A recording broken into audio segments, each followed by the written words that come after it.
From the year 2024 comes a Zelda game that I don't remember hearing much about.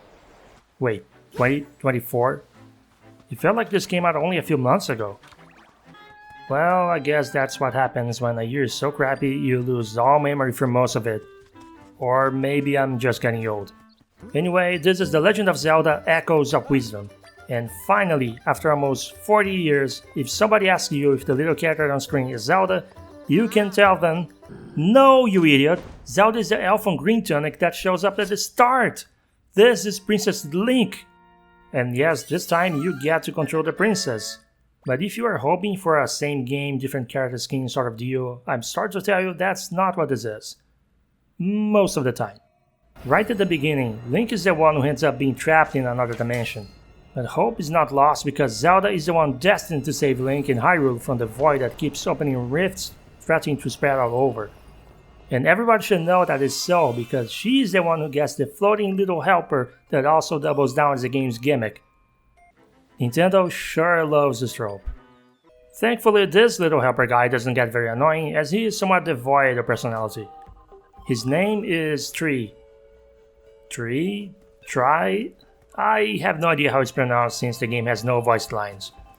And his powers allows Zelda to use a magic staff to make objects or creatures appear, or grab and move things from a distance. If you play Tears of the Kingdom, I know what you're thinking. Sounds very similar to the Ultra Hand. I'm sure that was the inspiration for this mechanic, but by comparison, I found this way less disconnected from the typical Zelda structure. The trailer didn't sell me on this game at first. The whole object spawning thing looked like an attempt to attract Minecraft or Roblox fans or something. As it turns out, the echoes as they are called aren't built for that kind of experience at all. They're actually used more like how traditional Zelda Island is used to. Only since you can potentially learn about 100 different echoes, there is always more than one to be used as a solution for puzzles, traversal, or eliminating enemies. You might have seen people making memes online about how you can pass most obstacles and puzzles using bats, but there are actually many different ways to solve problems, and I for one really appreciate that this game allows itself to be that open-ended about it. Combat feels incredibly awkward at first, because aside from throwing things at enemies or spawning echoes to fall on top of them, the monster echoes you can get are very slow to react or attack. Use some of them, then you have to wait a while for what in any other top-down Zelda game would be a 1 or 2 second deal. But you don't have to just watch and wait. You can use your staff to hold enemies in place or move them to make them easier targets for your monsters. This becomes a bit less effective later when enemies have so much HP they break free from magic before they're killed, but targeting and biting them again is simple to do. At least when you're not surrounded by other things that can be targeted. The lock-on can be extremely frustrating to use in such cases. It's finicky and seems to prioritize things at random sometimes. Once you start unlocking higher level enemy echoes, the combat actually starts to become somewhat enjoyable. It turns Zelda into some kind of evil witch summoning a flock of crows or a pack of wolfers. I don't even care that some of those render some encounters incredibly easy. I just love that image of Zelda summoning demons to fight for her. Overall, even with the echo mechanic, it very much plays like a classic top-down Zelda, with a big but not massive world to explore and a number of dungeons to complete for the MacGuffins you need to reach the ending.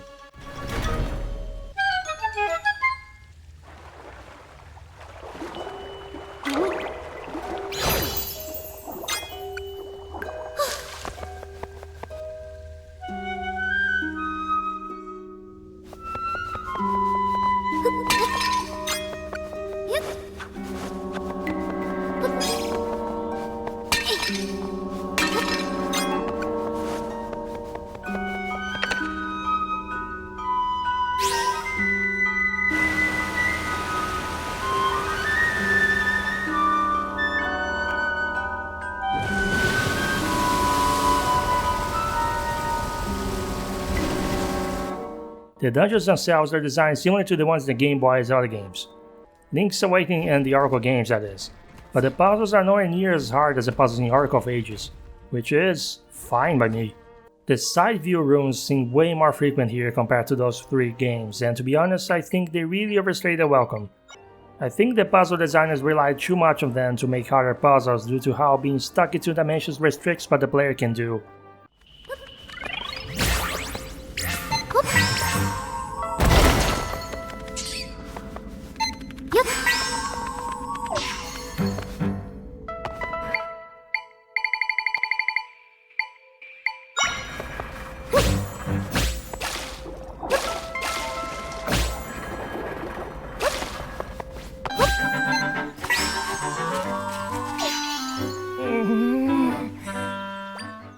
One aspect I think will make some die-hard classic Zelda fans angry are the quests.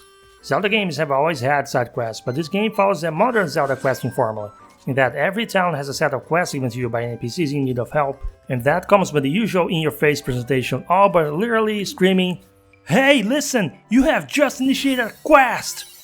This happens even before the main story quests. I'm glad I'm doing it this way now, or else I would never be able to tell I had any mission to complete. At least the quest design is leaps and bounds ahead of what Breath of the Wild or Tears of the Kingdom are doing. The objectives are more varied and interesting, and even the stories are a bit more engaging. They go for less quantity and more quality. The quest designers for the next 3D Zelda games need to take notes here. But the same die-hard fans can rejoice because the hard pieces are back. Find the pieces hidden around Hyrule or completely start the side quests and minigames. Collect 4 and get a new heart container to extend your HP. The minigames themselves are standard Zelda fare. Every so often you run into an NPC offering you rupees or unique prizes for completing their minigame. To be honest, minigames in top-down Zelda games have always made me want to break my controller in half. But they've done a good job here because I actually enjoy most of the minigames. Or maybe I just turned into some kind of Zelda minigame master. Yeah, that has to be it. There is a lot of content to do if you like exploring beyond what the story wants you to do. If you focus on the main story, it shouldn't take you longer than about 20 hours to see the ending. It's not a hard game to beat either. There might be a few puzzles that stump you, but enemies and bosses are relatively easy. You're also given a certain degree of freedom when choosing what area or dungeon to complete first. The main story is split between 3 parts essentially. The first part lets you complete 2 dungeons in any order. The second lets you complete 3. I think that's a good compromise between classic and open world Zelda.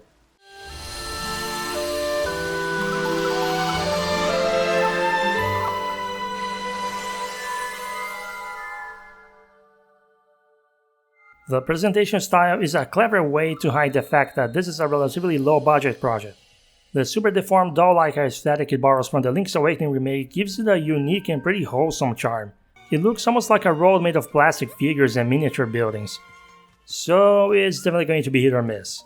You either fancy this kind of graphic style or you don't. I really like it personally. The whole presentation and childish innocent vibe in the game brought me straight back to the Iwata era of Nintendo games, which I definitely miss compared to the more trend-chasing, faceless Furukawa current Nintendo. But don't think that doesn't mean this game can't have a few dark moments, because it does. It's still all mostly family-friendly though.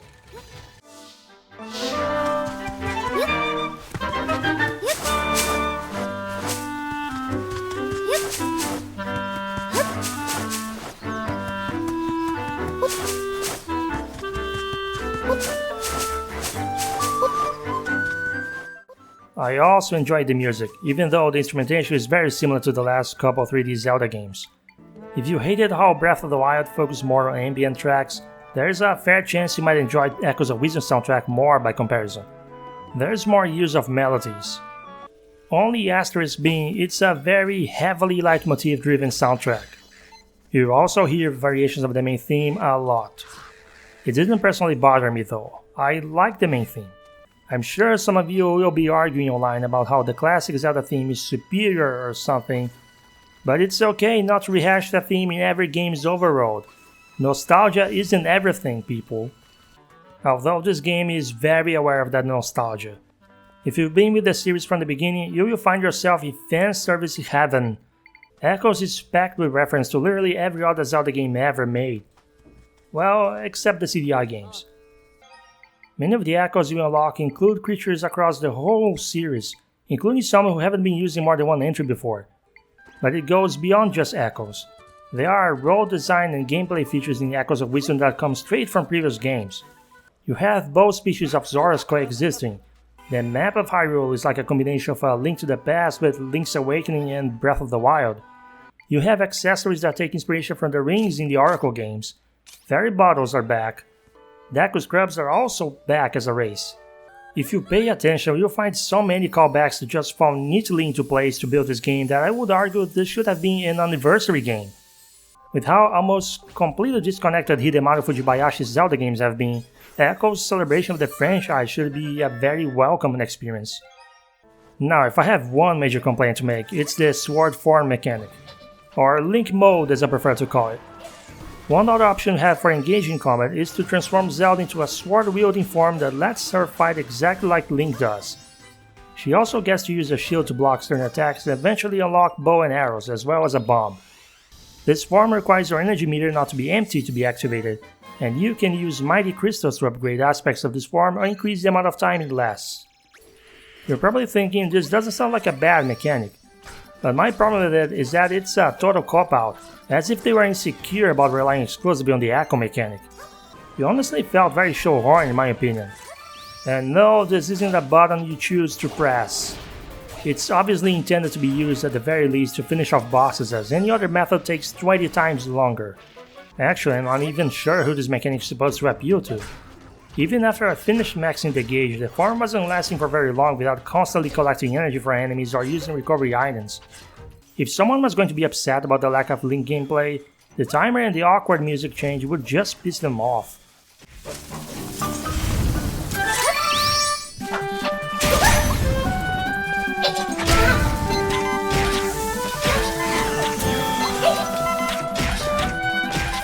Do I recommend The Legend of Zelda Echoes of Wisdom?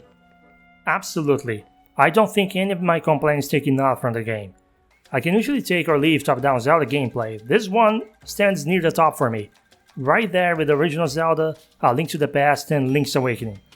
And I think it's not a bad game to start for someone who never played a top-down Zelda game before. Even your grandma. I think it's worth the full price, but pay full price or not, I don't freaking care, it's your money. Thanks for watching and take care.